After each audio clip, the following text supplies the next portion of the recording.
The planning board articles will be discussed first, and then they'll adjourn to room 9 to discuss them further, and then they'll vote. After that, the finance committee will discuss the remaining articles. If you are going to speak and have a question or a comment, please go to a microphone and state your name and your address. If you do speak, please stay on topic. Now I'd like to turn it over to Mr. Sorrentino. Thank you. Evening, everyone. So we'll start with Article 39, to amend the zoning bylaw by deleting Section 3.9, temporary moratorium on recreational marijuana establishments in its entirety.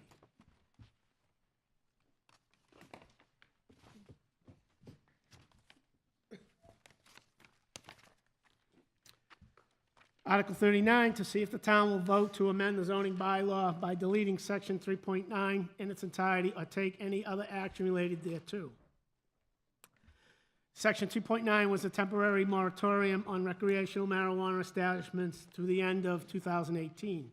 This section is no longer needed since the permanent ban on marijuana establishments was approved in 2017, Section 3.7.2 of the town bylaws. Any questions? Any discussion? Okay, we'll move on to Article 40. To see if the town will vote to amend the zoning bylaw by deleting Section 9.8.5 through Section 9.8.5.3 in its entirety and replacing it with a new Section 9.8.5 as follows, or take any other action related thereto. Local preference. The maximum number of local preference units permitted by the Department of Housing and Community Development, DHCD, shall be provided. Applicants shall submit a marketing plan which describes how the affordable housing units will be marketed to potential home buyers. The plan shall meet all requirements of DHCD and applicable state and federal laws and regulations so that the affordable units are eligible to be placed on the town's subsidized housing inventory. This article changes the local preference requirement to correspond with what the state requires so that the affordable units count towards the town's 10% requirement.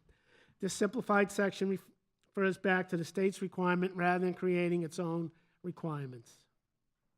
The percentage of the local preference units stays the same, approximately 70%, but the details of who qualifies as a resident is different. Current residents, town employees, people who work in town, and families of students in Wilmington schools are all eligible for local preference according to the state. Any discussion? If not, we'll move on to Article 41. Article 41, to see if the town will vote to amend the zoning bylaws by amending the affordable housing requirements in Section 9 as follows, or take any other action related thereto. Delete the last section of Section 9.6.2 to read as follows. Maximum density, 8 units per acre, excluding all but 25% of wetland resources areas as defined in Mass General Law, Chapter 131, Section 40. Amend Section 9.8 by deleting the last 2 words of the title, adding a new Section 9.8.1, and renumbering the remainder of Section 9.8. Affordable housing. All over 55 housing developments shall include at least 15% affordable housing units. Now, this article takes the affordable housing requirements out of the density section and puts it in the affordable housing section. It also proposes to increase the affordable housing requirements from 10% to 15% to match the proposed inclusionary bylaw, and so that we keep pace with the 10% requirement. Any discussion? If not, we'll move on to Article 42.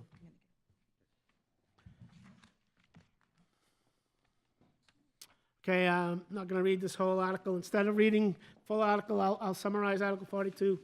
See if the town will amend the zoning bylaw by creating a new Section 6.11 for inclusionary zoning that requires 15% affordable housing units in a multifamily development. Want to take this one? Sure. Thank you. Good evening. Hopefully you've, can you hear me? There's a handout in the back for the inclusionary zoning bylaw. And we'll start with the side that says, what is inclusionary zoning? So I want to go over a little bit of background and then go over a summary of the proposal. Inclusionary zoning is zoning that requires affordable housing units with residential development. And the next logical question is, what is affordable? What do we mean by affordable? The state defines affordable, and that's what we're referring to. So they define it as the area median income, which is about $107,000 per year for a household. They consider 80%, families that make up to 80% of that as qualifying for affordable. So on that handout, we have some numbers there for the 80% income limits, 81,000 for a family and 56,800 for an individual. Those would be folks who would qualify for affordable housing. We gave some examples on the side of who we might be talking about, starting salaries, average salaries. And we're also talking about folks in town. There's some stats there. 50% of Wilmington's households make less than the AMI, and 20% of Wilmington's households make less than $50,000. So affordable housing is something that would be beneficial to a large portion of the population in town. This inclusionary bylaw works towards helping us maintaining our 10% requirement that the state puts on the towns to have 10% of our housing units as affordable. And it helps us provide housing options for a variety of incomes. This inclusionary zoning bylaws are not meant to be a way to catch up with your numbers if you're in a deficit. They're really meant to be a way of making sure that new development projects provide their portion of, or their share of, affordable units going forward. So we developed this bylaw that we're going to talk about by looking at the 2004 housing plan. We looked at a lot of bylaws in the area across the state, focusing in on some of our surrounding towns.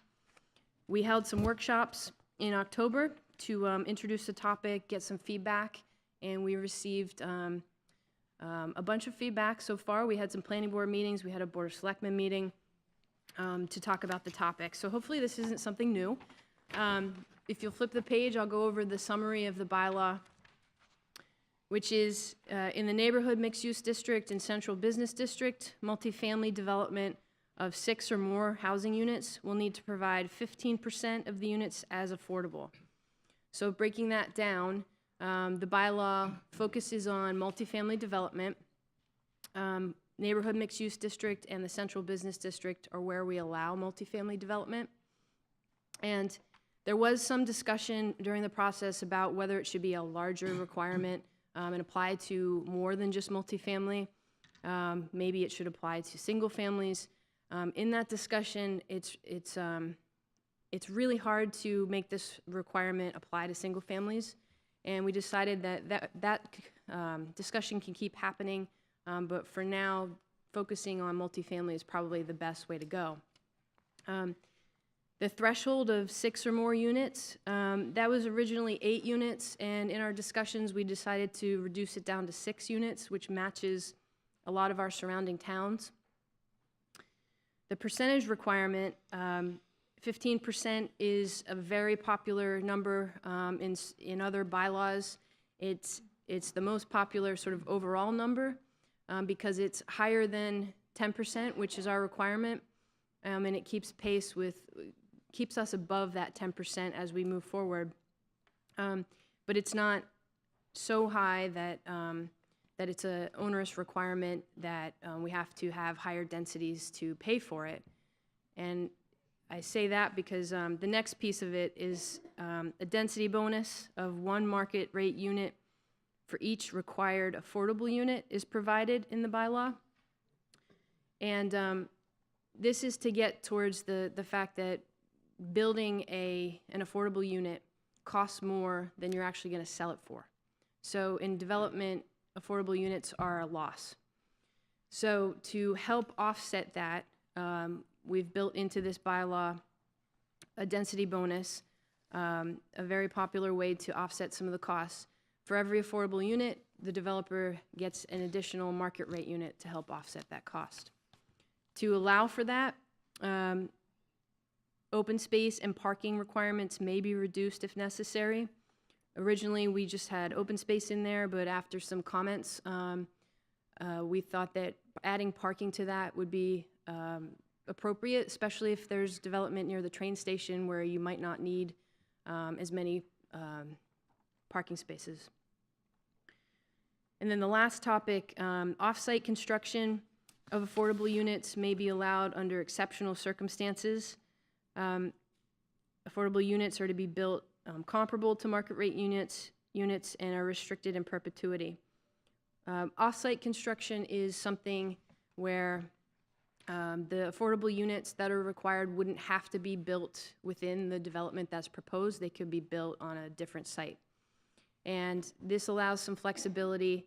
We want it to be clear in the bylaw that the preference is that all the affordable units are built with the development. But if there's a special case where it makes sense and it's in the public interest to have it off-site, we wanted to allow that flexibility. We saw some examples of, for instance, if there's one affordable unit, small project, there's one affordable unit that's required, a developer could purchase a ranch home in town, renovate the house, restrict it as affordable to meet that requirement, which may be a benefit in that that style of house is being restricted as an affordable unit when it's not typically done that way. Those houses are sometimes torn down and turned into a larger home. So it's a way of potentially preserving different types of housing stock. So that is a very quick overview and summary, and I'm happy to take questions through the chairman. See no one standing, so we'll move on. Article 44. I won't read the whole article, but Article 44, to see if the town will vote to amend the zoning bylaw and associated zoning map of the town of Wilmington by voting to rezone 47 McDonald Road and 54 McDonald Road from residential R60 to residential R10. Petitioner here to speak?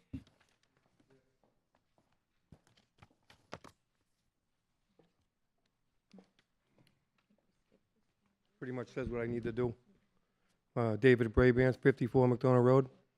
It's that the housing, both our parcels don't meet the setbacks that are there right now. It's always been non-conforming. We want to be conforming. I'd like to add something to the house, and I really can't do anything unless we're conforming. That's my petition.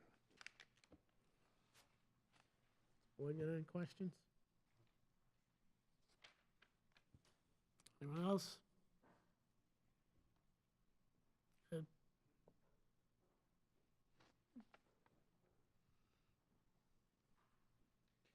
Hi, I'm Dennis Donahue. I live at 55 McDonald Road, across the street from 54 and next to 47, both petitioners. I've been a town resident for 30 years. Can you hear me okay? Yep. Okay. I've been a town resident for 30 years. I have myself been part of the R60 zoning. I've put an addition on my house and various improvements to my property 3 times by going through the variance process. So the R60 zoning has never actually caused any difficulty in adding on. It gives myself, as well as my neighbors, the opportunity to look at what I'm going to do beforehand and approve it, and make sure we do not overcrowd the neighborhood, which I think is what the intent of the R60 zoning is. So I'd ask the board to deny that request of changing the zoning law. Okay. Hello, I'm Jonathan Hughes. I'm at 61 McDonald Road, also across the street from 54 McDonald Road. I do agree with Dennis's assessment of the situation. Also, I'm concerned with the amount of 90-degree bends within the neighborhood to be able to get a fire truck in there. It's been very difficult, especially in the mornings with the bus traffic, traffic with people parking on the side of the road, to be able to get fire truck access into the neighborhood and just be able to provide the spacing requirements that we have right now, help manage that risk. Creating it to an R10, I think will just increase that risk of fire hazard in the neighborhood as well. and I hope that you deny it. Thank you.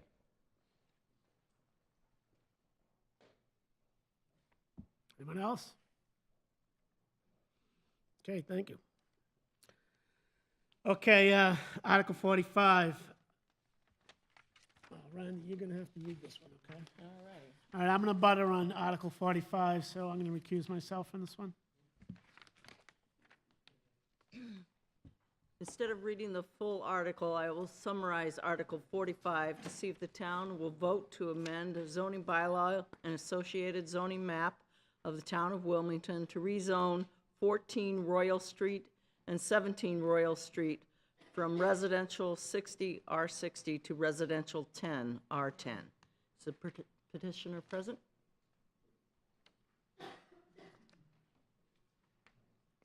Can you hear me?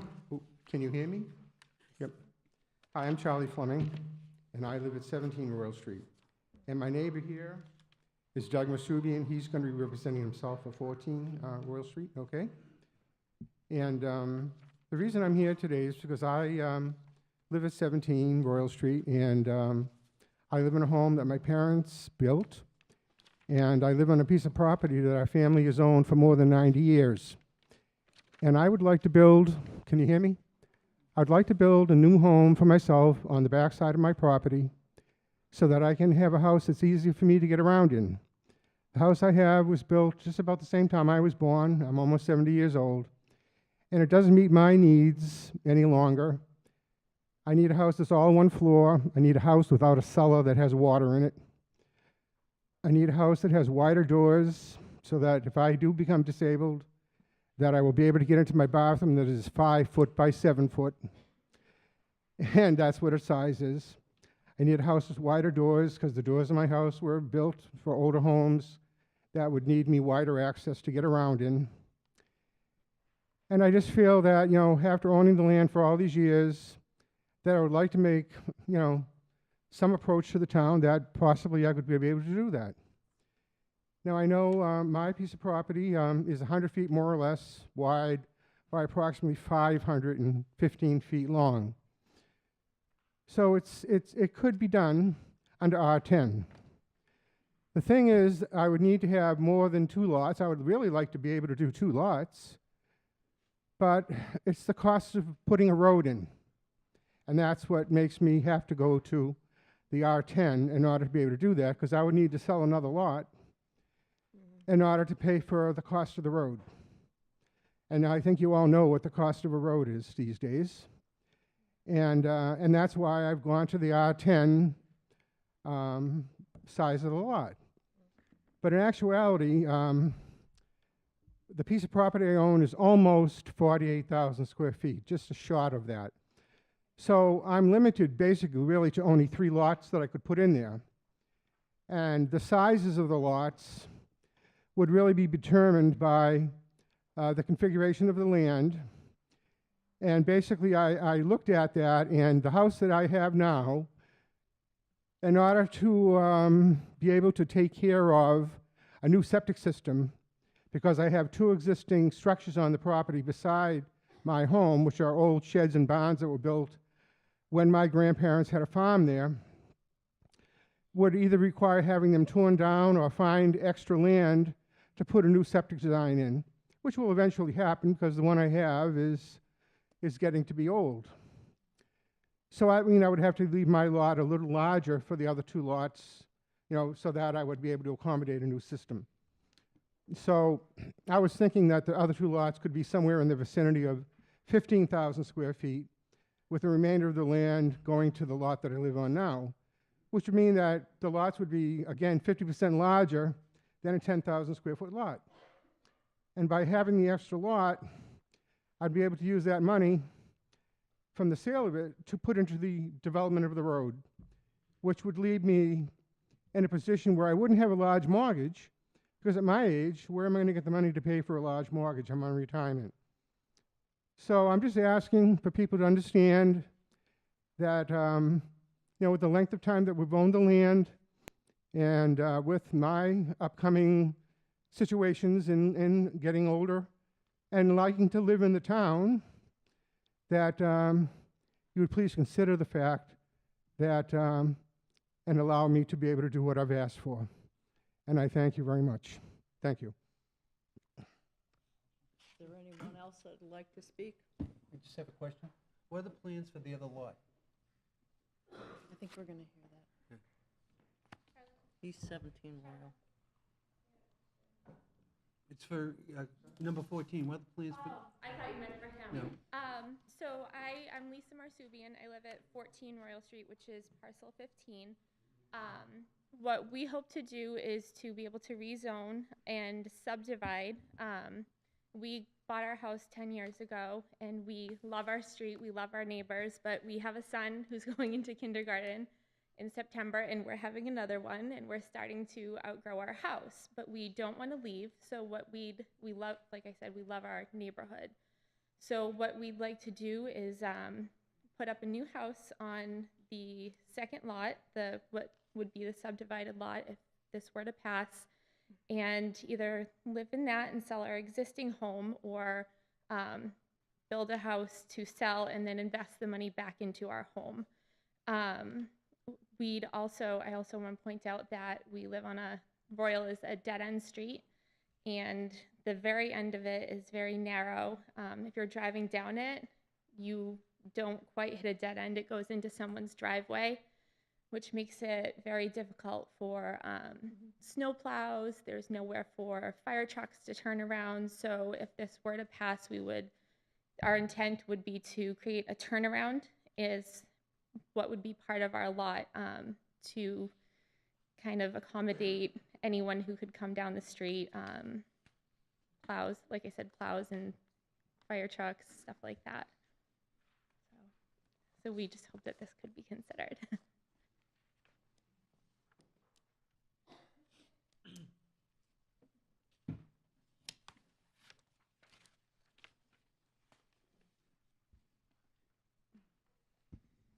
Hello again. Dennis Donahue, 55 McDonald Road. While I am not on Royal Street does end at the corner of McDonald Road into the wetland area.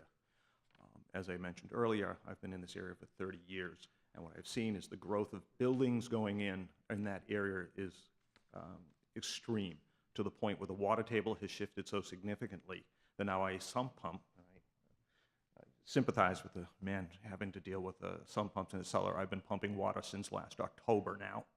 This year, now it's a particularly wet year, but my pumping has gone from 1 month a year now to 6 months a year because all the number of houses being developed.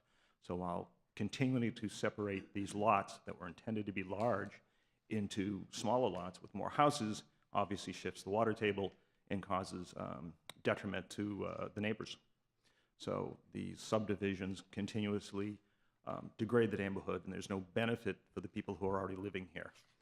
We all bought the properties knowing they were R60, buying into them at that time, and accepting that rule. Now we want to change the rules. So I appreciate it if you deny that petition as well. Thank you.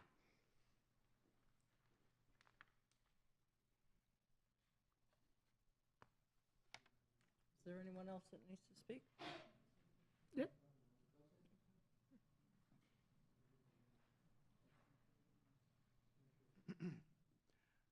I'd just like to say something to that about that problem the man has. At one time, my family owned a great deal of the property in that area, including that piece of land on McDonald Road that he's referring to. And our family granted the town at one time the rights to put a culvert in underneath McDonald Road. And the purpose of that culvert was to drain the property. And it did work very well for many years. Unfortunately, though, the culvert itself needed to have a ditch dug to it in order to drain the property correctly. And that ditch has not been maintained. Now, how do I know that? Because when the ditch worked right, I did not have water in my cellar. And I live probably about 800 feet away from it. And when the ditch didn't work right, we had water. But now we don't own that property anymore. So we don't have control over it like we did many years ago. So the people that own the land now don't realize that. But we don't have control over it, but we did years ago. So something needs to be done about that ditch so that the water is directed to the culvert, and then the people in that area would not have a water problem. Thank you.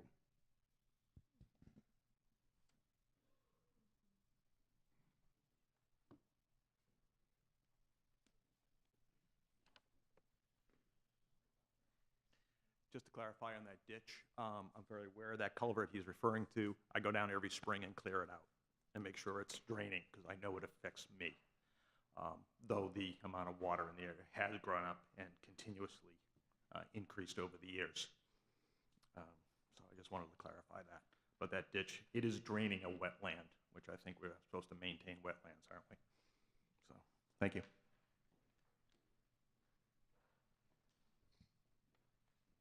And with that, we'll move on to Article 46. Article 46, to see if the town will vote to authorize the selectmen to enter into an agreement, the terms of which shall be determined by the selectmen, to sell, convey, or otherwise dispose of all or part of the following described parcel. Following a determination made by the town manager that the land is not needed for any municipal purpose, and in accordance with Chapter 3, Section 16 of the bylaws of the inhabitants of the town of Wilmington, revised and other applicable law, the parcel being located on Canyon Street, formerly known as Park Road, and described in the town of Wilmington Assessors Records as map 16, lot 59, or take any other action related thereto. Is the petitioner here?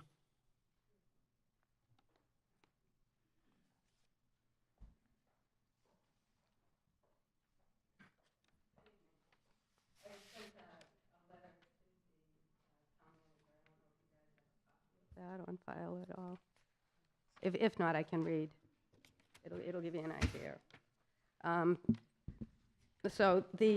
My name is Jean Cole. I've been a resident of Wilmington for 50 years. And my family's been in Wilmington for many more than that. The parcel that I'm requesting to acquire is referenced in the town of Wilmington Assessors Map 16, parcel 59. It's about 3/4 of an acre of land, and it's located off of Marion Street on a small paper street called Canyon Street. As it turns out, that particular small parcel is adjacent to a large parcel of property that my family has owned since the 1800s, just over 6 acres of land down towards the other end of Marion Street.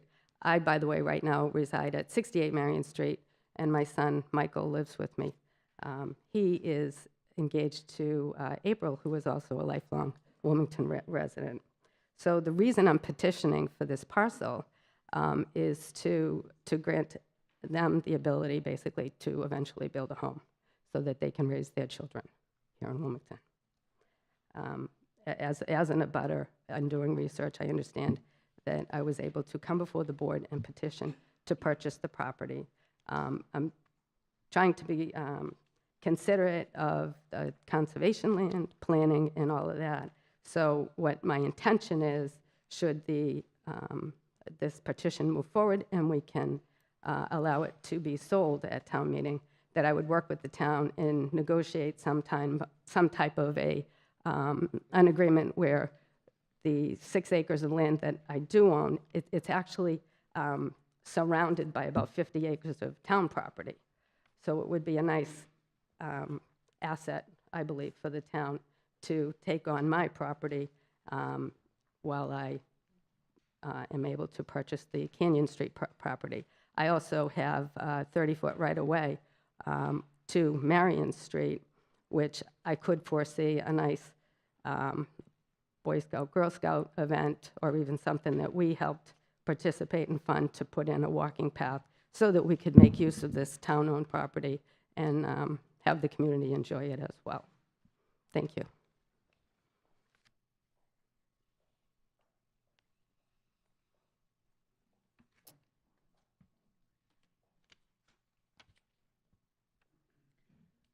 Hi, my name's Kim Ganley. I live at 49 Marion Street. Please see the written comments that were submitted with regards to this. Perhaps the town could give the right of first refusal to abutters who might otherwise purchase this parcel jointly and keep it as underdeveloped green space. Thank you.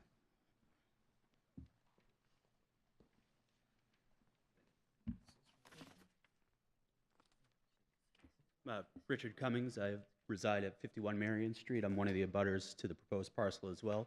I would just like to echo Ms. Ganley's comments, giving the abutters right of first refusal to purchase the property, and also ask that prior to any sale of the property, that the town hire a wetlands engineer to reflag the area. Given its proximity to the Millbrook wetlands area, we're concerned that the last time the town flagged the area was in 2000. Wetlands tend to change every 20 years or so. We're at about 19 years. We just want to make sure that the wetlands haven't shifted at all, or any disruption of the water table wouldn't pose any danger to the surrounding properties as well. Thank you.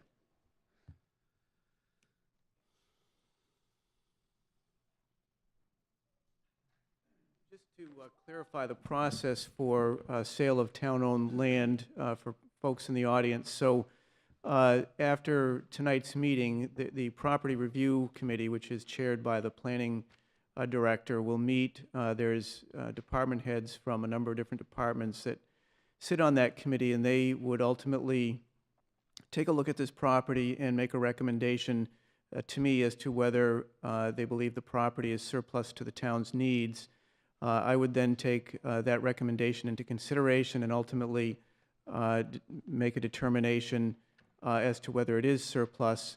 If in fact the property is deemed to be surplus, then what happens is a request for proposal is prepared. So the sale of the property would go out for competitive bid, and whoever submits the highest bid for that property and is otherwise eligible would be the purchaser of that property, just to clarify.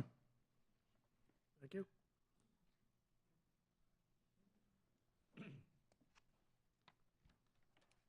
Good evening.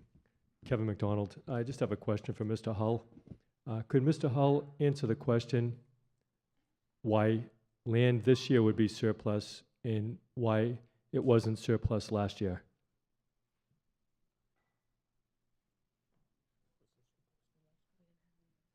Each parcel that is petitioned for consideration is looked at separately. So every parcel is different. The circumstances are different. There is no one category from year to year. Okay. Good. Anyone else? Finance Committee, anybody? Oh.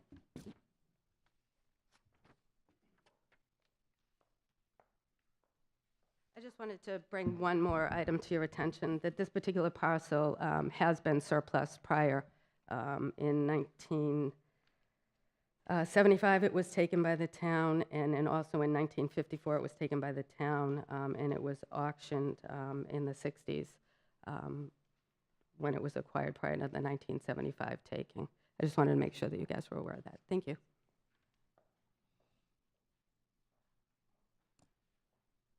Good. Okay. It's all yours. Thank you.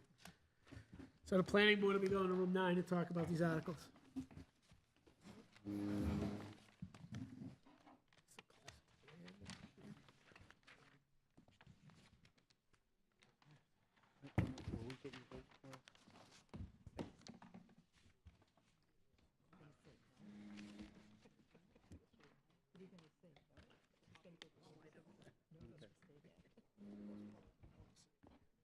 Okay, thank you.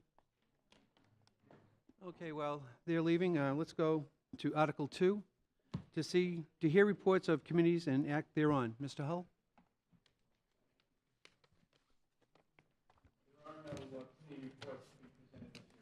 Thank you.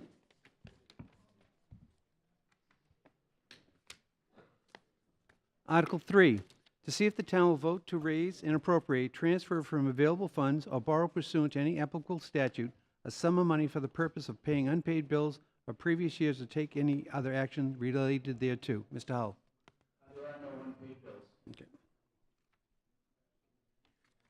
Article 4, to see if the town will vote to authorize the treasurer-collector, with the approval of the selectmen, to enter into an agreement under the provisions of Chapter 44, Section 53F of the Massachusetts General Laws, with one or more banks doing business in the Commonwealth of Massachusetts during fiscal year 2020 for a term not to exceed 3 years, which will permit the town of Wilmington to maintain funds on deposit with such institutions in return for said institutions providing banking services or take any other action related thereto.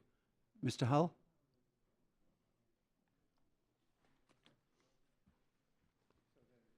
This is the annual banking article that authorizes the treasurer-collector to enter into agreements with banks. Thank you. Good evening. Good evening. Earlier today, I brought forth a request to Mr. Hull that he would have available for the community tonight the names of the banks that hold the town's money, along with the bank balances and interest rates. And I was wondering if Mr. Hull could provide that for the community. Mr. Hull? I don't have a complete list of the banks at the moment. I can tell you that most of our banking is done with Eastern Bank. We have a lockbox arrangement with Century Bank. We also use Bartholomew, and the aggregate balance at the end of January was $91 million in the various accounts. That number fluctuates clearly from month to month, depending upon the revenue that comes in versus expenses that go out. So that number is always changing. Great, thank you. Thank you, Mr. Doherty. We're looking at close to over $120 million budget this year, and it's disturbing to not be able to have the exact bank account balances. One of my concerns is that, and maybe you can correct me if I'm wrong, Mr. Doherty, but I was told that the town is looked upon as a commercial banking account, and that the FDIC, the Deposit Insurance Corporation, doesn't cover corporations as if it does individuals up to like $280,000. And so the question that I have is, to the best of my memory, I believe, for example, Lowell 5, every day of the week, has $35 million in the bank. It could be more now, but I think last year when I got the public record request, that's about how much it was.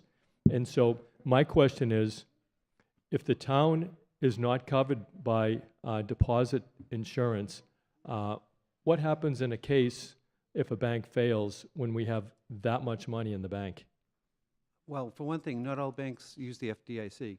Right. There are other insurance that they do have. Can you speak to us as to who's insuring our accounts, Mr. Doherty? I can. I was going to ask Mr. Hull if he had any idea who's insuring the various bank accounts. I can't speak to the specifics on each account. The treasurer-collector clearly has that information. She unfortunately is not able to be here this evening, but I'm sure the request can be made and will be responded to. Okay, great. Thank you. Mr. Doherty, just for the record, would Mr. Hull be willing to make sure that he has the names of all the banks, all the bank balances, all the interest rates, and the insurance companies, so that people at town meeting can make an informed decision and a responsible decision? Can he commit to the town tonight to do that? Why don't you put that in writing to Mr. Hull? And let me ask you a question, Mr. Doherty. Would you be willing to request that, seeing as though you're the chairman of the finance I committee? will gladly request it. Okay, appreciate that. Okay. Any other questions or comments? Next is Article 5, to see how much money the town will appropriate for the expenses of the town and the salaries of several town offices and departments, and determine how the same shall be raised, whether by taxation, transfer from available funds, or otherwise, or take any other action related thereto. This is actually the town budget. Anyone have any questions or comments?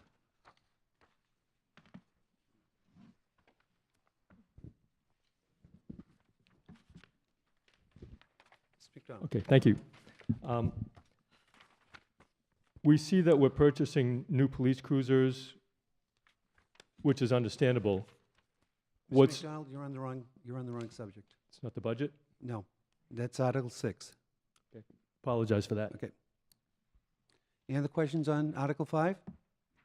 Seeing none, Article 6, to see if the town will vote to raise and appropriate, transfer from available funds, or borrow pursuant to any applicable statute a sum of money for the purchase of new and/or replacement capital equipment, including but not limited to the following items, and further to authorize the sale, trade-in, conveyance, or other disposition of any equipment being so replaced, such funds to be spent by the town department so indicated with the approval of the town manager, and to the extent set forth in Chapter 592 in the Acts of 1950, the Board of Selectmen as follows. Police Department, purchase of 5 replacement cruisers. Fire Department, purchase of 1 replacement vehicle for the Deputy Fire Chief. Department of Public Works, purchase of 1 heavy-duty 75-foot bucket truck for the Tree Division.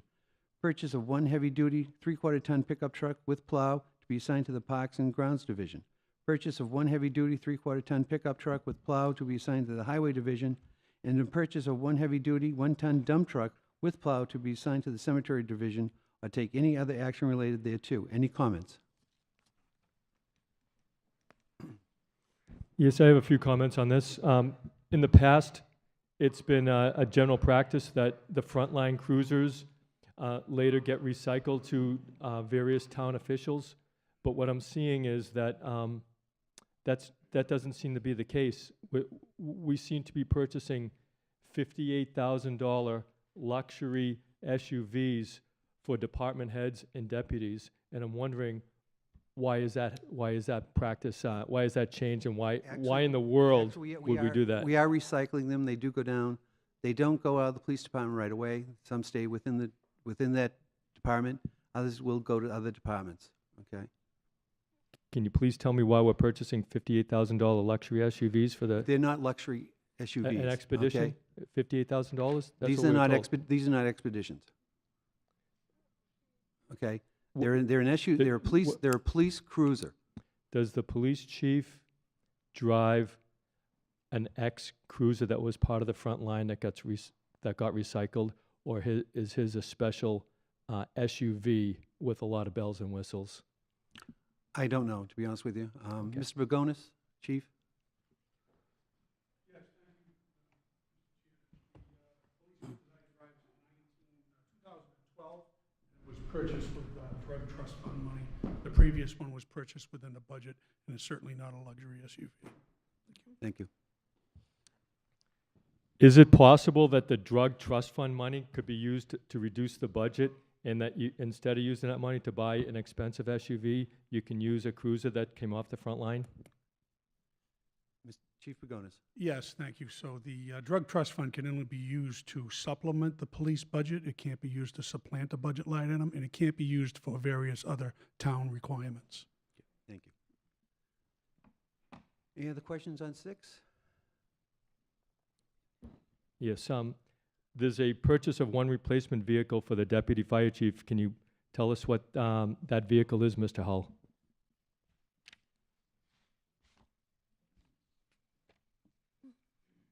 The proposed replacement vehicle would be an expedition type vehicle. It's a larger vehicle than the Explorer, which is typical to the town's police fleet, and the reason for that is the amount of equipment that the deputy chief is required to have in the vehicle. Obviously, at any moment, there could be an emergency situation that he may be required to respond to. The existing vehicle is a 2005, or actually the vehicle to be changed out is a 2005 Explorer, 114,000 miles on it as of the end of the calendar year. So that vehicle will be cycled out.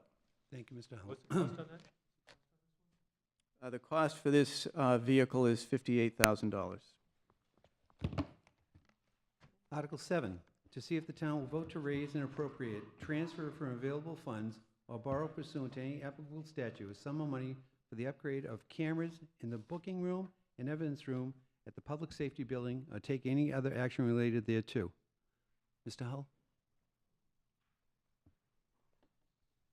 The appropriation request on this is $31,000, and it is for the purpose of purchasing 5 digital cameras, 2 microphones, and it replaces an existing system which is out of date and in need of replacement at the Public Safety Building. Thank you. Any questions? Seeing none. Article 8, to see if the town will vote to raise and appropriate, transfer from available funds, or borrow pursuant to any applicable statute a sum of money to replace the fire alerting system at the Public Safety Building or take any other action related thereto. Mr. Hull? The requested funding is $175,000. This also is seeking to replace equipment in a system that has been in the building since its inception in 2001. And it basically is used for monitoring the fire alarm boxes and also internal alarms in the building. Thank you. Any questions? Seeing none. Article 9, to see if the town will vote to raise and appropriate, transfer from available funds, or borrow pursuant to any applicable statute a sum of money for the replacement of a new higher efficiency dual fuel fired furnace at the Wilmington Memorial Library or take any other action related thereto. Mr. Hull? We're requesting $185,000, and this is to replace the heating system that was original to the library, which was built in 1969. This boiler has clearly served its time. Thank you. Any questions or comments? Next, Article 10, to see if the town will vote to raise and appropriate, transfer from available funds, or borrow pursuant to any applicable statute a sum of money for the replacement of a portion of lighting with LED fixtures at the West Intermediate School or take any other action related thereto. Mr. Hull? This is part of a multi-year project that the Public Buildings Department has been engaged in, where we're changing out lighting in the schools. In this particular case, we're looking at the West Intermediate School. The lighting that's in there currently is incandescent and fluorescent lighting, and it would be changed out with LED. This would be the first of a 2-year project, and it will reduce the energy costs and provide a better lighting. Thank you. And the cost, Mr. Hull? $100,000. Thank you. Any other questions or comments? Seeing none. Article 11, to see if the town will vote to raise and appropriate, transfer from available funds, or borrow pursuant to any applicable statute a sum of money for the reconstruction of a portion of the parking lot at the Woburn Street School or take any other action related thereto. Mr. Hull? This is also another multi-year project. You'll recall in the past we've done the Shawshene School parking lot, more recently the North Intermediate parking lot. The plan here is to seek $155,000 for the first of a 2-year plan to repave the parking lot at the Woburn Street School. Thank you.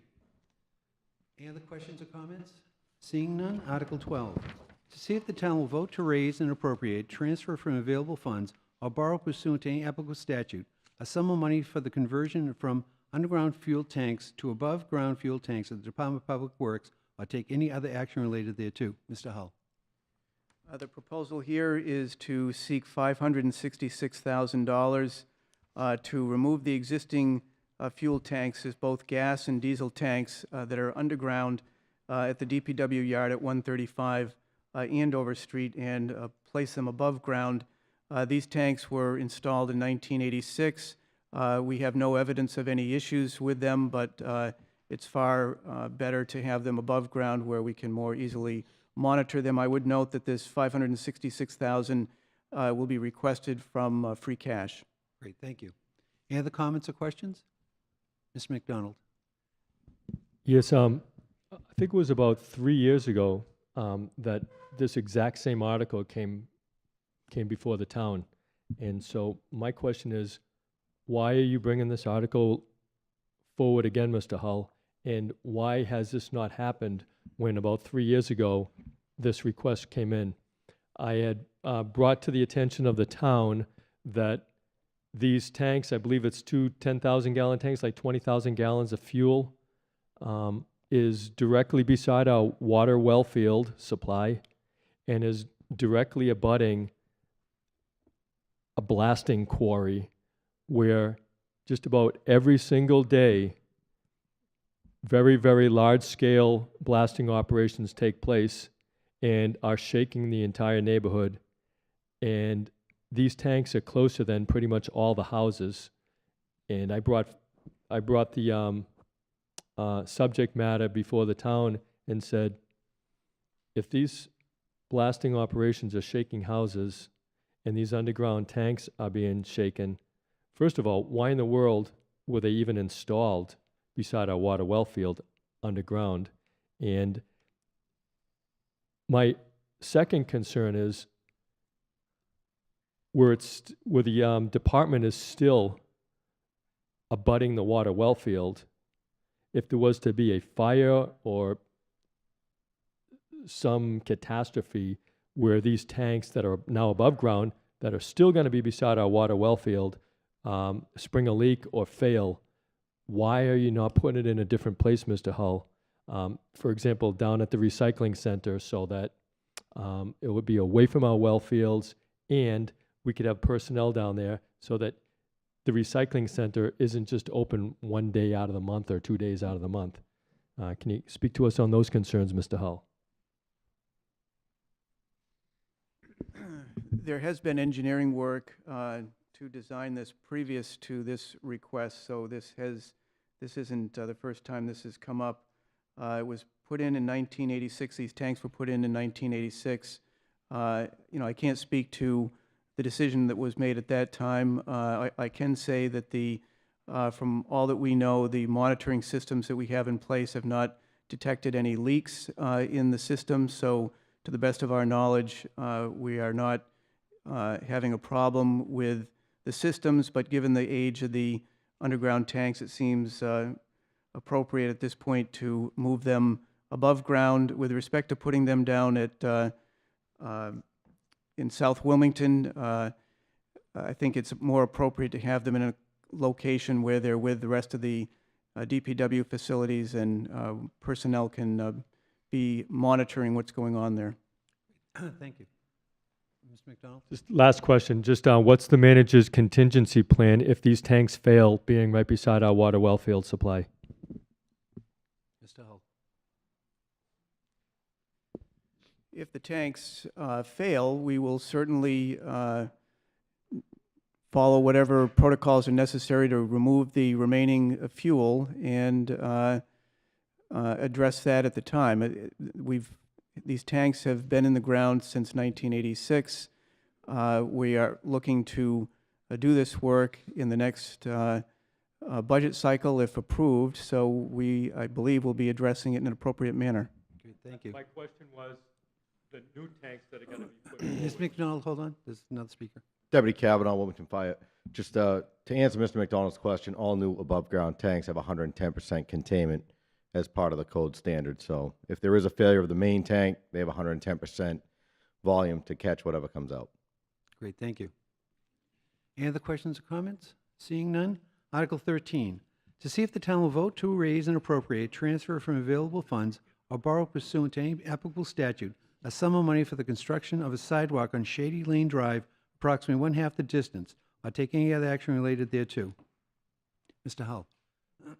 This request is for $84,000. This is phase 3 of a 4-phase process that was started a few years ago to connect connect Glen Road to Middlesex Ave via Lawrence Street with sidewalks. So this portion of the project will essentially run from Lawrence Street up a portion of Shady Lane, and then the final phase will be proposed next year that will make the connection with Middlesex.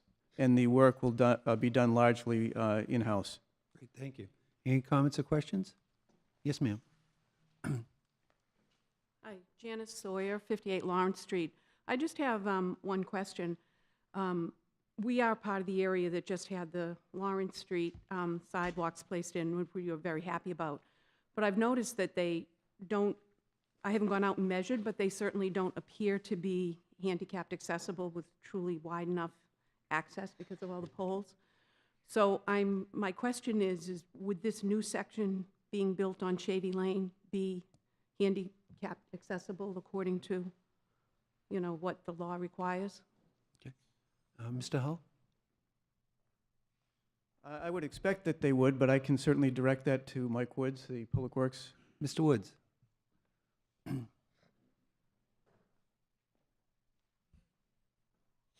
Hi, good evening. The sidewalks are 5 feet wide. They are ADA compliant. All the ADA compliant ramps are in, and the existing sidewalks in Lawrence Street and will be in on the shaded lane portion also. Great, thank you. Any other comments or questions? Seeing none, Article 15. I'm sorry, 14.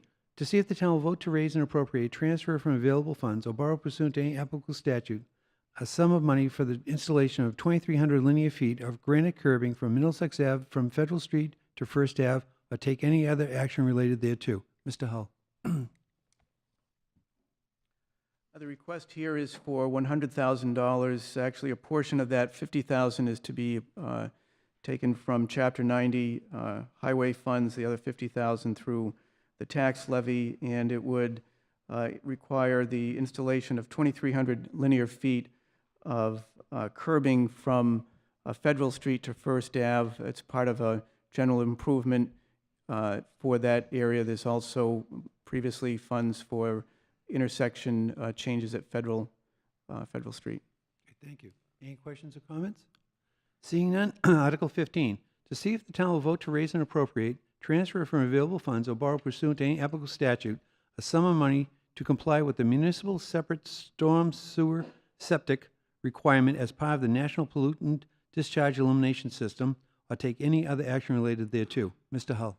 The request here is for $10,000, and this will involve sampling, water sampling and testing. It's part of a much larger multi-year project.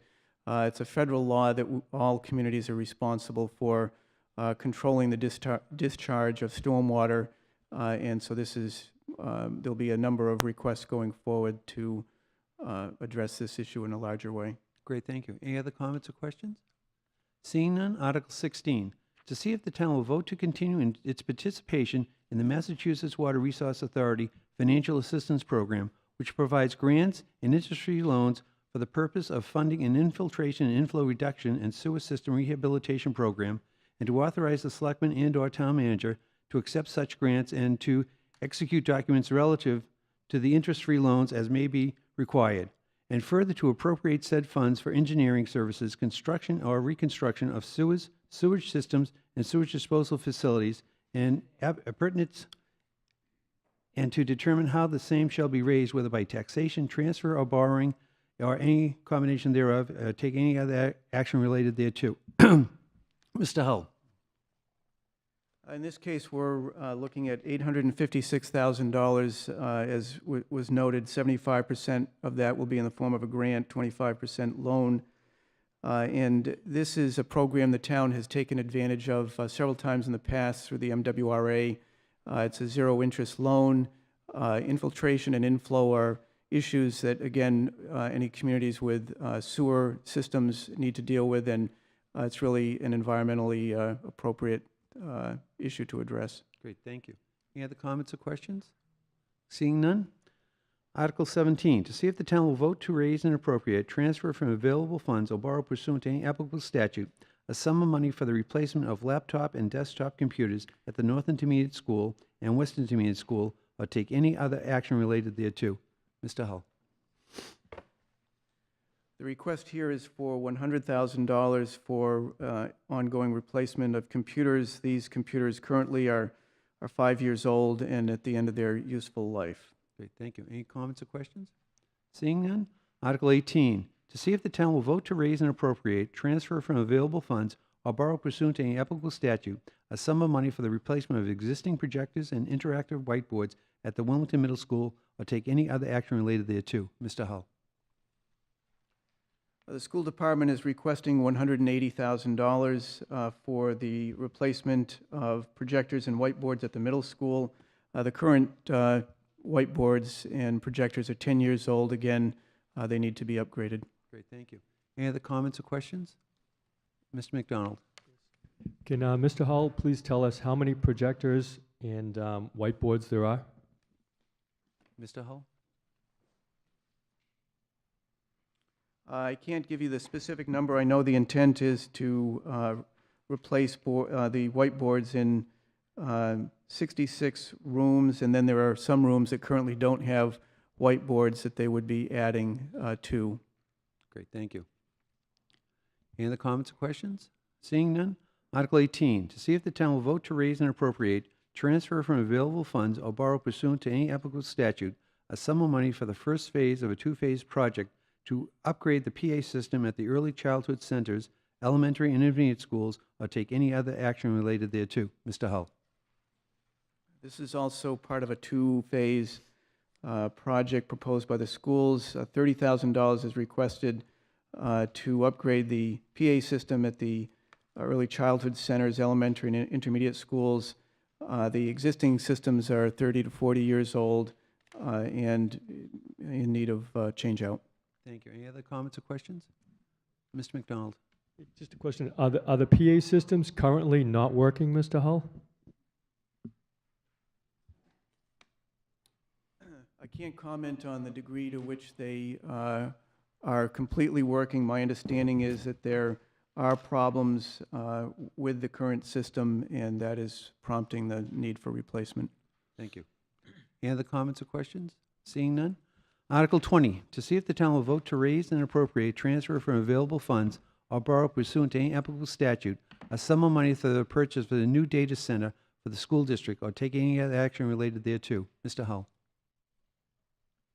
The request here is for $100,000 for a new data room set up. They're looking to consolidate some of the host and virtual servers that they have that are operating separately, and it's their expectation that this will provide for a more efficient operation to consolidate these systems. Great, thank you.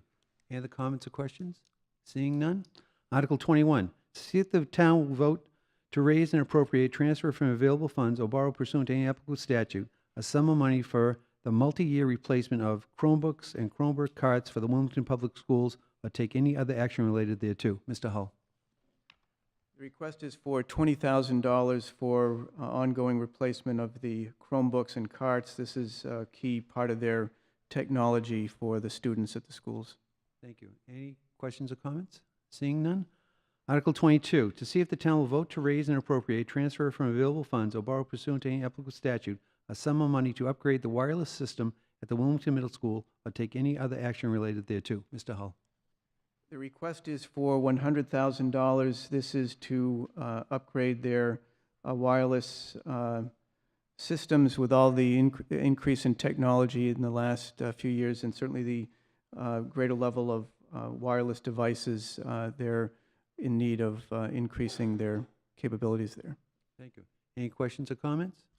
Seeing none, Article 23, to see if the town will vote to raise and appropriate and transfer from available funds, or borrow pursuant to any applicable statute, a sum of money for the replacement of laboratory computers at the Wilmington Middle School, or take any other action related thereto. Mr. Hull. The request is for $75,000 to replace existing laboratory computers, which are 8 years old. Thank you. Any questions or comments? Seeing none. Article 24, to see if the town will vote to raise and appropriate, transfer from available funds, or borrow pursuant to any applicable statute, a sum of money to deposit in the other post-employment liability trust fund established in accordance with MGL Chapter 32B, Section 20, or take any other action related thereto. Mr. Hull.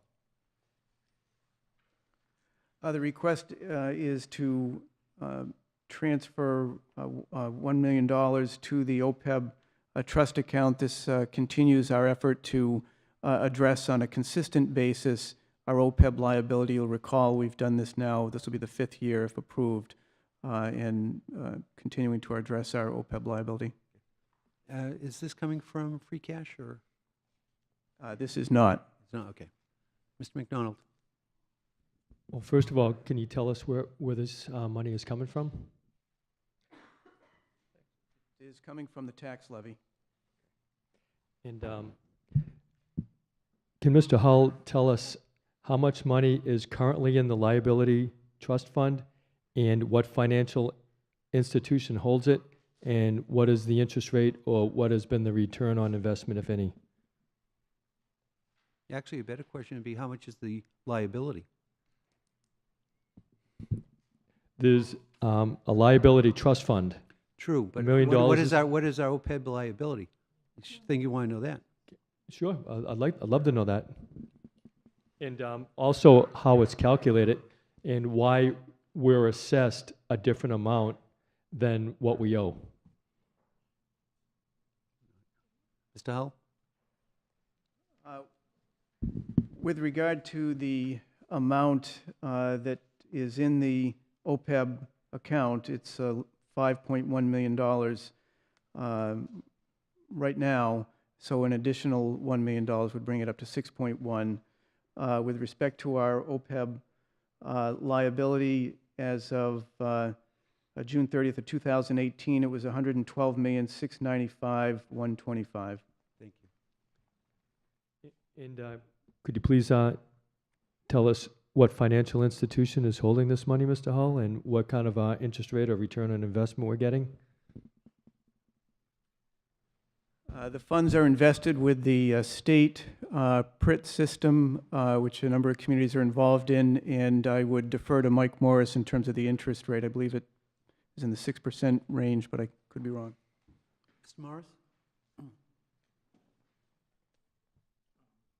It has ranged around 6 to 8% the last couple of years. Right now, the stock market has been a little flatter recently, so it's been a little bit flatter, but this is an investment that's a long-term investment. Overall, they've been very good, and they've been consistently 6+. Great, thank you. Could Mr. Hull just clarify the amount of money that our liability is for the OPEB? What was that amount again? What was?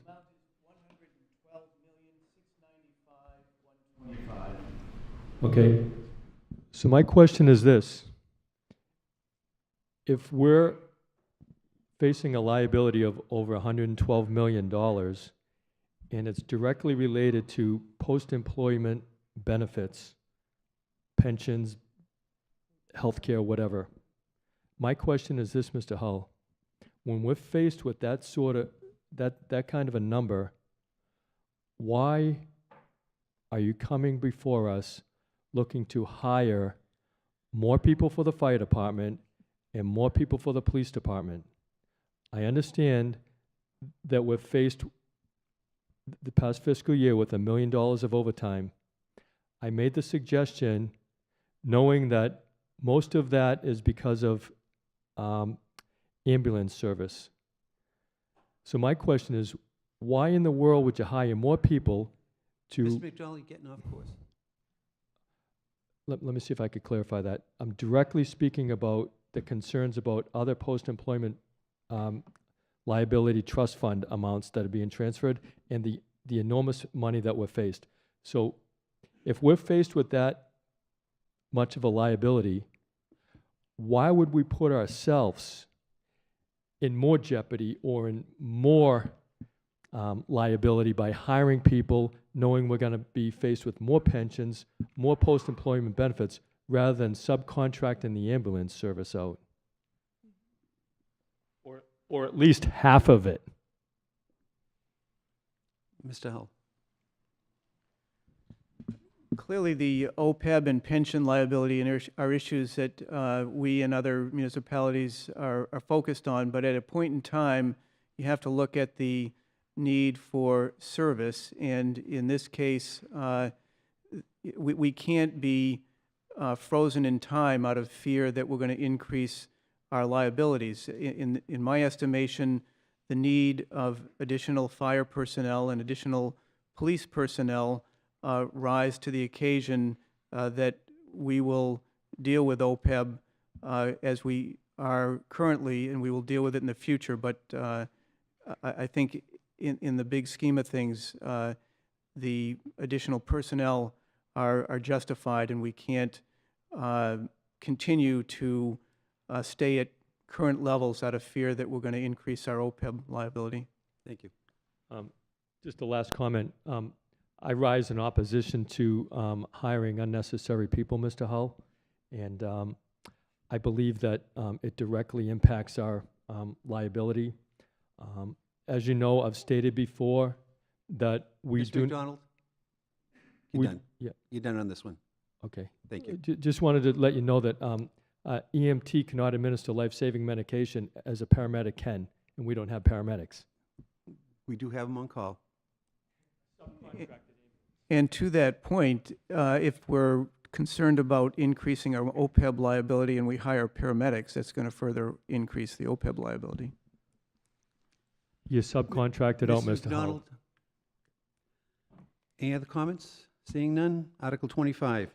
To see if the town will vote to raise and appropriate, transfer from available funds, or borrow pursuant to any applicable statute a sum of money to deposit in the Capital Stabilization Fund as established by a vote of Article 23 at the April 27th, 1991 annual town meeting, or take any other action related thereto. Mr. Hull.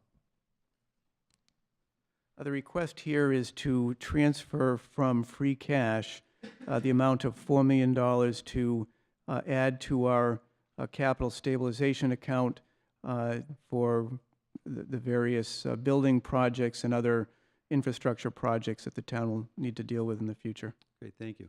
Any comments or questions? Yes. My question is, we're transferring $4 million from free cash.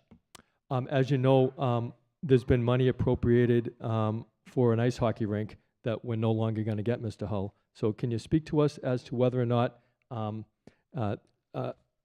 some money can be transferred from that?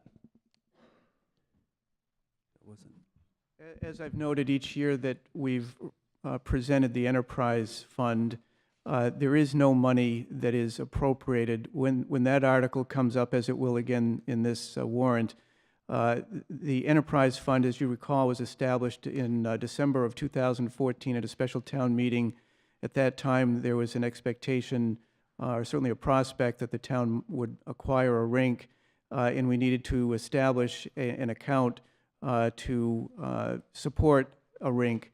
The authorizations that have been put forward since then have simply allowed the town, in the event that the town acquired a rink, to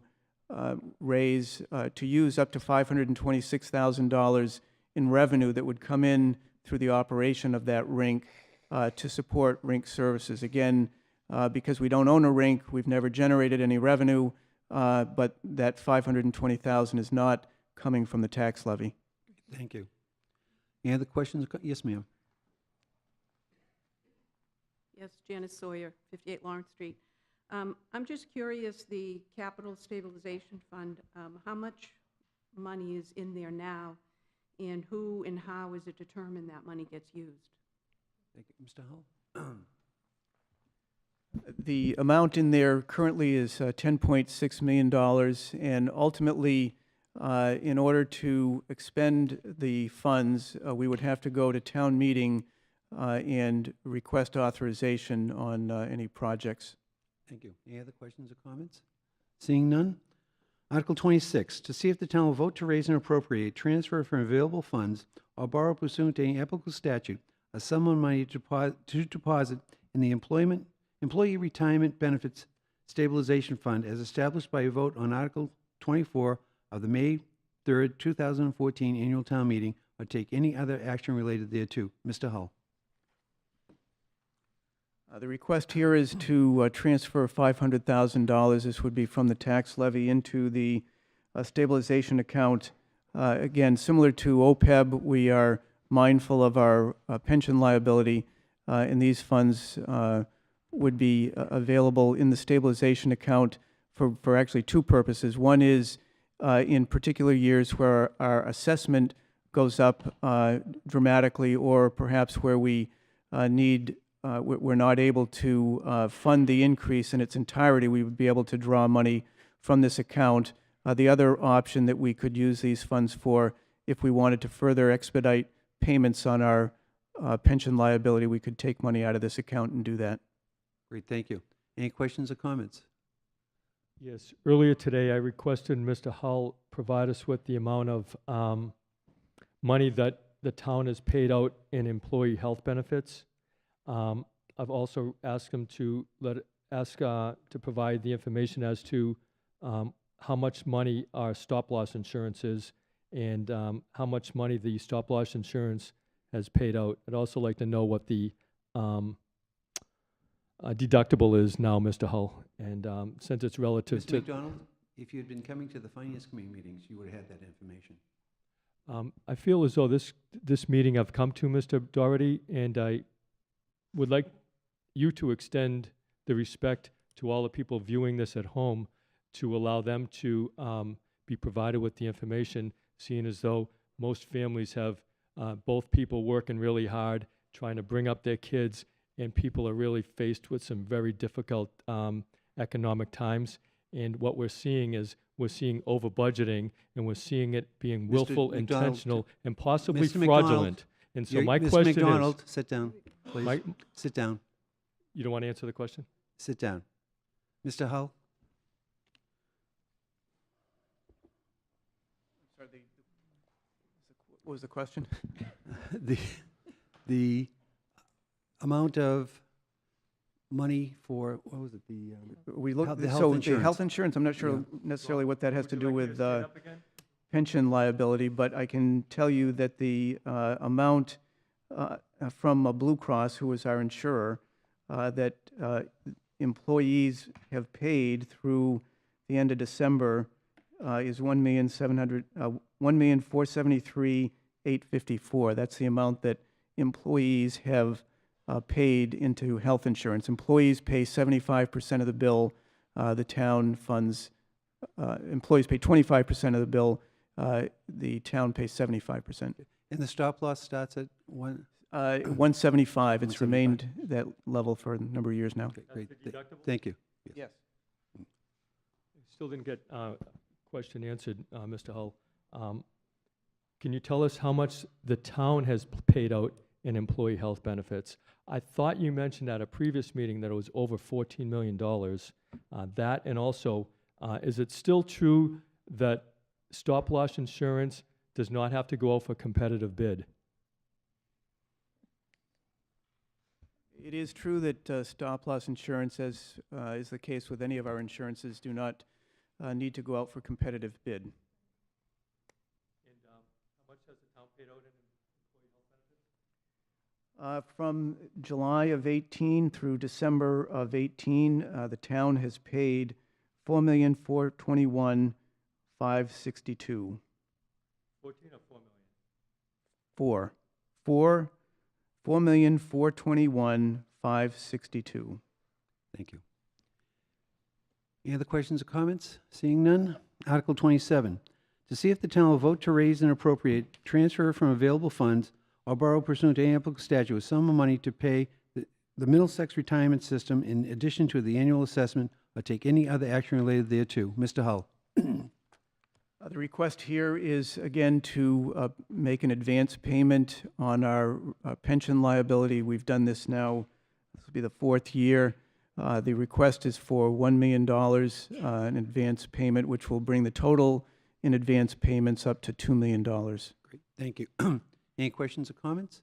Seeing none. Article 28, to see what sum the town will vote to transfer into various line items of the fiscal year 2019 budget from other line items of said budget and from other available funds, or take any other action related thereto. Mr. Hull. We do not have a specific amount at this time. We will prior to town meeting. It's clear that we have overtime that we will be looking to make transfers for on the fire.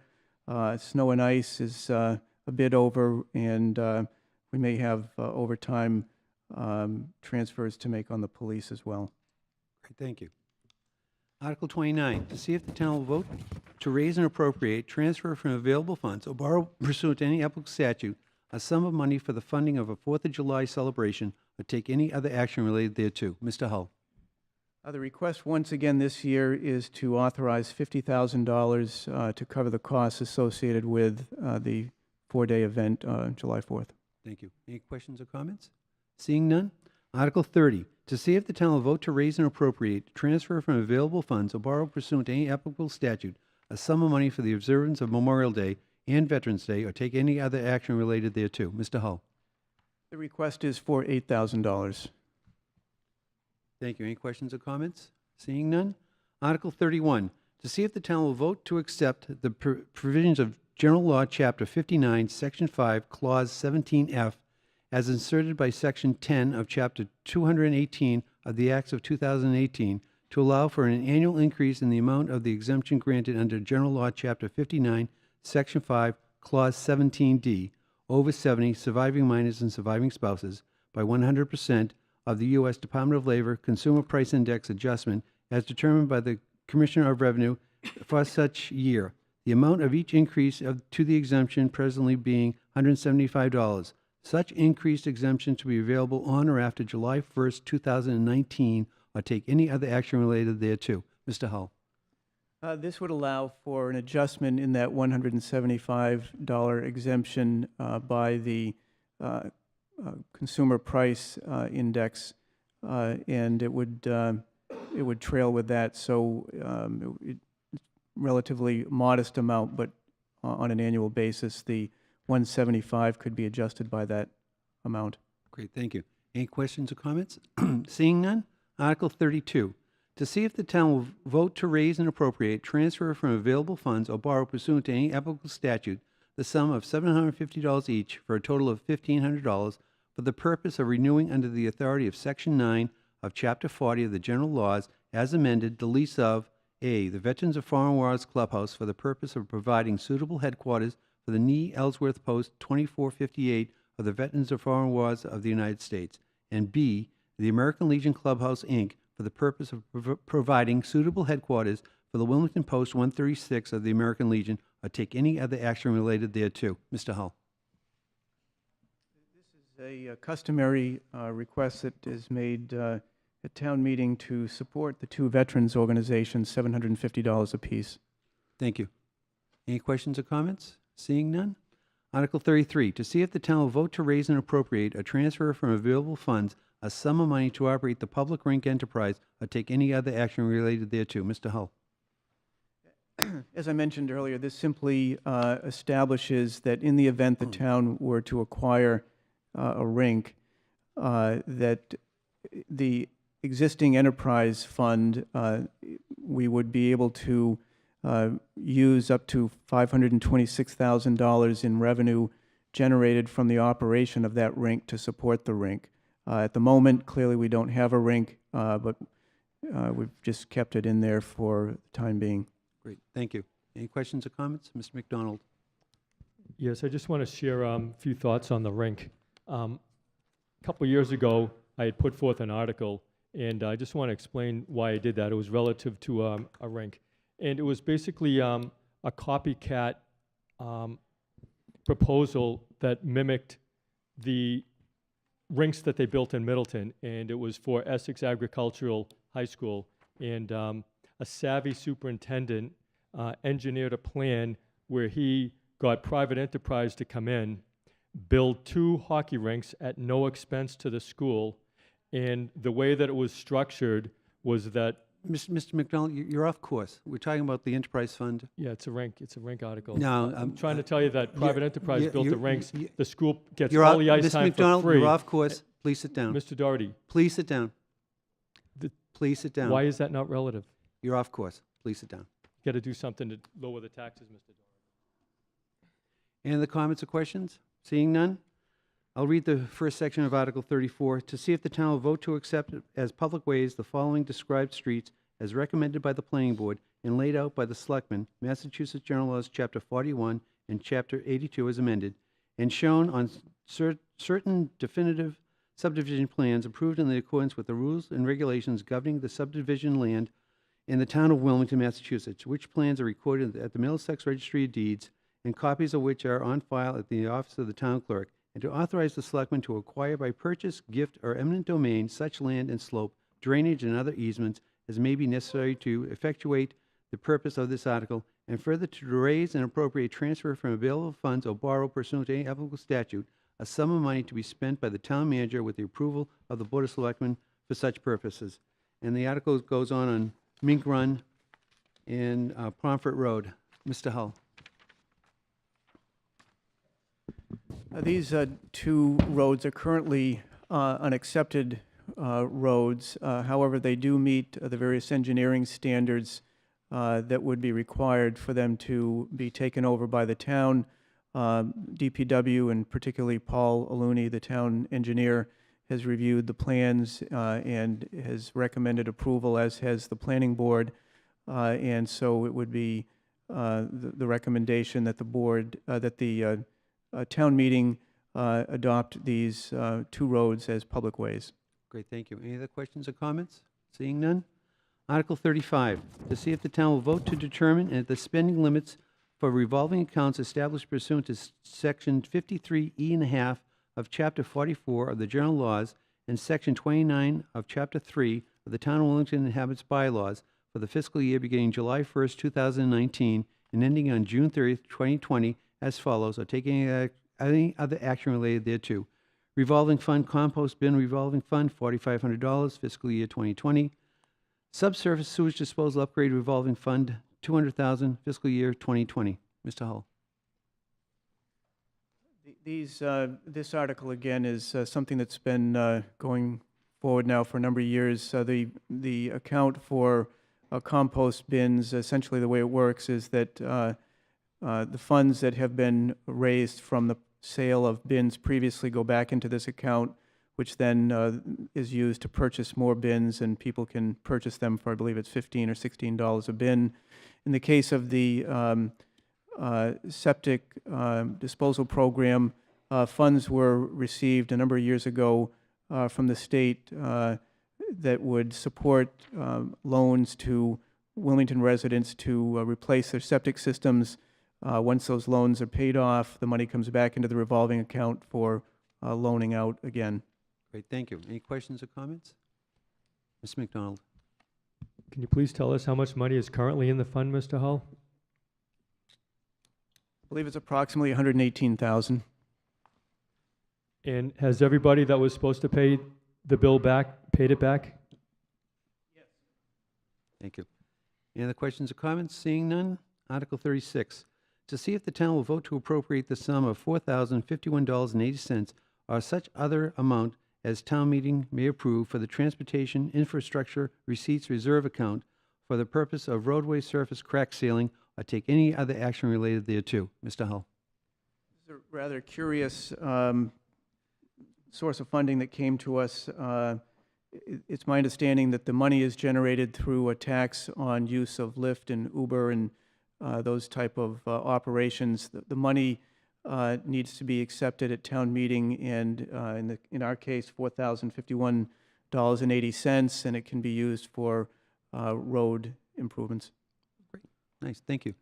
Amy, Mr. McDonald. Yes, I realize that this is relative to road repairs, but just a little side question. Would Mr. Hull be willing to commit a crew on the DPW for the specific purpose of filling in potholes, a pothole repair crew, Mr. Hull? We do that on a regular basis. I know that there are a number of calls that come in at various times of the year for potholes, and there's a tracking system. I'm very confident that our DPW is very responsive to potholes. Thank you. Any other comments? Seeing none. Article 37, to see if the town will vote to accept the provisions of MGL Chapter 44, Section 53F and 3/4 for the purpose of establishing a separate revenue account to be known as PEG Access and Cable-Related Special Revenue Fund, into which shall be deposited funds received in connection with the cable television franchise agreement between the town and Comcast Corporation and Verizon Communications and/or any other cable operator, which funds shall be appropriated only for cable-related purposes consistent with the franchise agreements and in accordance with the law, including but not limited to: 1, support of public, educational, and governmental access cable television services; 2,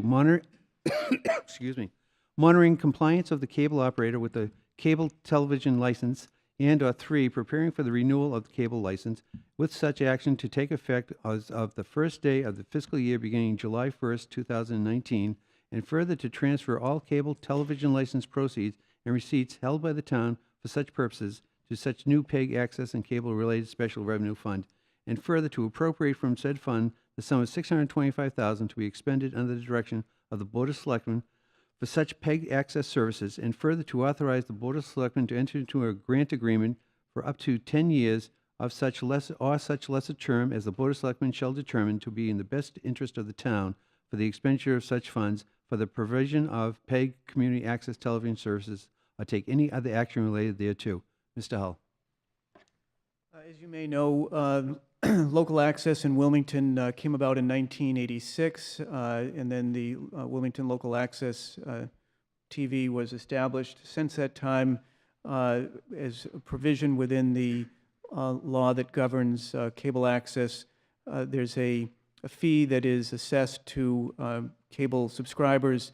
It ranges from 1% to 5%, and the proceeds from that fee come back to the community. For all of those years, the funds have been going directly to WCTV.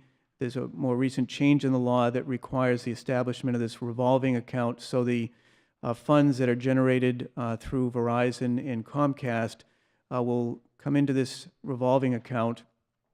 The town would then, with the Board of Selectmen's approval, authorize the funds to be dispersed to WCTV so that they can continue their local access operations. And the amount in this case is $625,000, which would be the limit of the authorization, which is their current budget, roughly. When do their contracts come up for renewal? Comcast and Verizon? Yes. So Comcast was just renewed last year, so it's a 10-year contract, and Verizon is up in the next 3 or 4. Verizon had a 15-year contract initially because they're allowed to have a 15-year contract out of the gate, and then thereafter it's 10 years. Okay, great, thank you. Any other questions or comments? Mr. McDonald? Yes, is Wilmington Cable Television committed to cover all public meetings, seeing as though they're getting $625,000 of money directly from the people who pay their cable bill to the town? Mr. Hull? I can't speak to what the executive director does in terms of scheduling. I can tell you from my experience that they're very interested in covering local access activities in the town, whether they be sporting events, meetings, social events. I think they have a very good track record in Wilmington. I do too, thank you. Any other comments or questions? Seeing none? Article 38, to see if the town will vote to accept the provision of GL Chapter 44, Section 53F and a half, establishing the sewer division as an enterprise fund effective fiscal year 2021, or take any other action related thereto. Mr. Hull. As you know, the water department is currently a special revenue account, and so the intent with the sewer operations is to establish a revolving account so that the funds that are generated through individuals who are on the sewer system would go back into that account, and it would be self-supporting. Currently, the arrangement is that funds for support of the sewer system are appropriated at town meeting. Great, thank you. Any questions or comments? Seeing none, Article 43, to see if the town will vote to set aside the provisions of GL Chapter 31, Section 58A, and request the state legislature to authorize Adam J. Silva to have his results for the 2018 and all future Massachusetts Civil Service Entry-Level Firefighters exam to be allowed for employment without regard to the applicant's age at any time as a firefighter in the town of Wilmington. Is the petitioner here? Mr. Silva here? Seeing none? Okay. It's 43.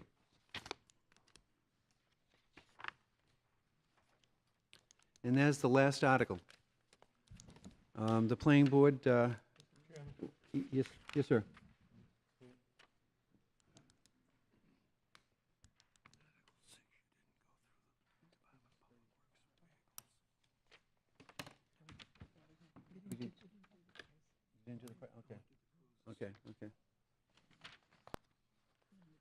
Okay. Mr. Hull? Can you give us the prices on Article 6 for each of the individual items, please?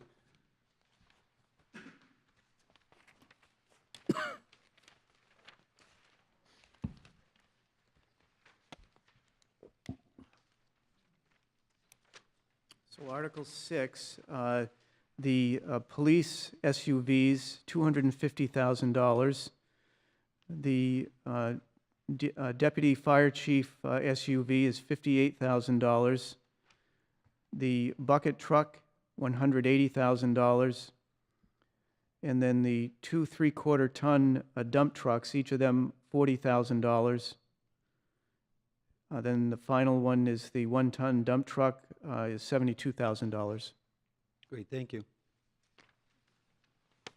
Mr. McDonald? Mr. Doherty, did I hear that we were purchasing a fire engine this year? No? No? Any other questions or comments on the warrant? Seeing none, I'll entertain a motion to adjourn. Is there a second? Second. All in favor? Aye. Thank you.